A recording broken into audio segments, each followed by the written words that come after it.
Tullamore, County Offaly. August 23, 1996. Fiona Pender is 25 years old.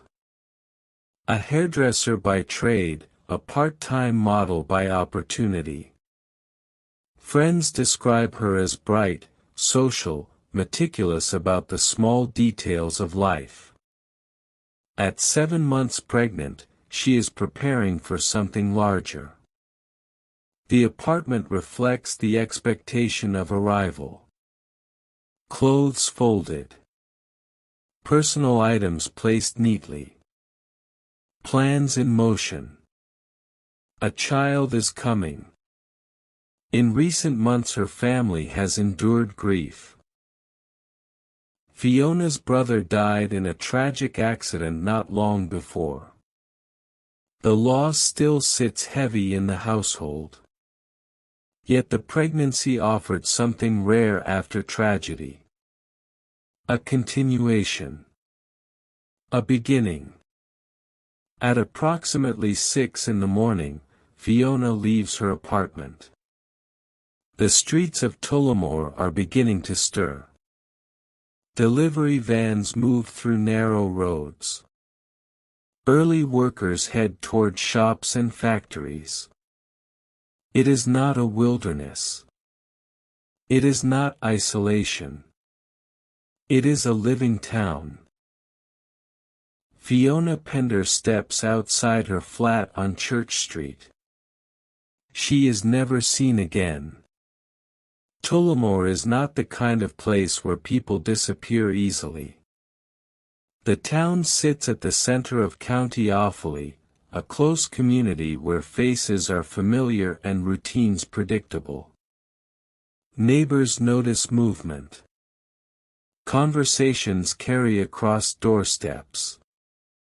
News travels quickly through shops and pubs. Everyone knows someone who knows someone. And yet on this morning, something impossible occurs. A woman 7 months pregnant leaves her home in a populated Irish town. Not a remote road. Not an isolated field. A town center street. There are no confirmed sightings after 6 in the morning. No witnesses stepping forward with certainty. No one reporting an argument, a struggle, a sudden disturbance. No noise breaking the early calm. Just absence. Days pass. Then weeks. 10,000 posters appear across Ireland. Bus stations. Shop windows. Telephone poles. The image of Fiona Pender spreads outward from Tullamore, her face becoming a question carried through towns and villages. Still nothing. The quiet deepens. How does a woman 7 months pregnant vanish from a busy town in broad daylight without a trace? Search operations begin quickly. The River Brosna becomes the first focus. Gardaí drag sections of the river repeatedly. Divers move through dark water beneath bridges and along muddy banks. Nothing. Attention shifts to farmland surrounding the town. Fields are searched. Rural roads combed. Volunteers walk long lines across open ground. Helicopters pass overhead. Still nothing. There is no crime scene. No confirmed point of struggle. No discarded belongings. No forensic trace that identifies where Fiona's path truly ended. Halfway through the investigation, the case stands on fragile foundations. The anchors are stark. No body. No murder weapon. No crime scene. Against this emptiness exist the shadows. Rumors circulate through Tullamore. Conversations stop when investigators approach. Stories whispered behind closed doors drift through the town like fog. Allegations without evidence. Suspicions without confirmation. Detectives encounter what many later describe as a wall of silence. Information exists somewhere within the community, but it does not reach the surface. Investigators begin assembling possibilities. Not answers. Only paths through uncertainty. 3 theories emerge. Statistically, violence against pregnant women most often involves someone familiar to them. A partner, acquaintance, or someone within the circle of trust. In Fiona's case, attention naturally turns toward individuals close to her life. A person of interest emerges early in the investigation. Guard-eye conduct interviews. Movements are examined. Relationships dissected. Suspicion lingers for years. Yet suspicion is not evidence. No forensic link connects any specific individual to Fiona's disappearance. No witness places anyone with her at the critical moment. No physical trace confirms confrontation or violence. Without evidence, the theory remains suspended in uncertainty. A logical explanation blocked by the absence of proof. During the 1990s, several women disappear across the Irish Midlands and Eastern counties. Their cases remain unsolved. Some investigators and journalists refer to the region as a vanishing triangle. A cluster of disappearances that raises the possibility of a serial predator operating quietly across rural Ireland. Fiona Pender enters this conversation. The geography overlaps. The timeline aligns. But something about her case feels different. Serial predators tend to target strangers, often in random circumstances. Fiona's disappearance carries a different weight. Her pregnancy.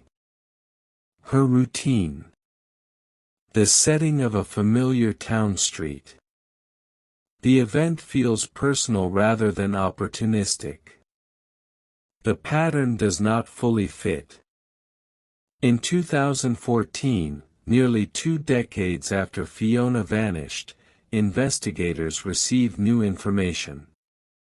The lead comes from what sources describe as a deathbed confession or closely held secret. The information points toward Capard Woods in County Laois, a forested area some distance from Tullamore. Excavation teams move into the woods. Heavy machinery clears sections of earth. Forensic specialists sift through soil carefully, layer by layer. The search continues for days. Observers gather beyond police tape. Hope rises slowly. Then collapses. The excavation yields nothing. No remains. No clothing. No evidence of burial. The question of who remains unanswered. Now the question of where returns with equal force. Is the truth hidden in the ground, or in the silence of those still living? Time changes the landscape of a missing person case. But in Fiona Pender's story, time also multiplies the loss. She did not disappear alone. At 7 months pregnant, Fiona carried a child who would never be born. A life that existed only in expectation. A future generation vanished with her. The Pender family continues searching through years that become decades. Posters fade. Witnesses grow older. Memory shifts. Her mother, Josephine Pender, becomes the strongest voice for justice. For 21 years she campaigns publicly, urging anyone with information to speak. Press conferences. Appeals. Interviews. A single message repeated again and again. Someone knows. Tragedy continues to follow the family. In 2004, Fiona's father later takes his own life, unable to carry the unanswered loss. The absence grows heavier with each passing year. In 2017, Josephine Pender dies without learning what happened to her daughter. The investigation remains open. No arrests. No resolution. Only the quiet center of a small Irish town where, one morning in August 1996, a woman stepped outside her door and entered history as a question. And somewhere beyond that moment lies the truth. Waiting. Buried either in the earth of the Midlands, or in the silence of those who still remember.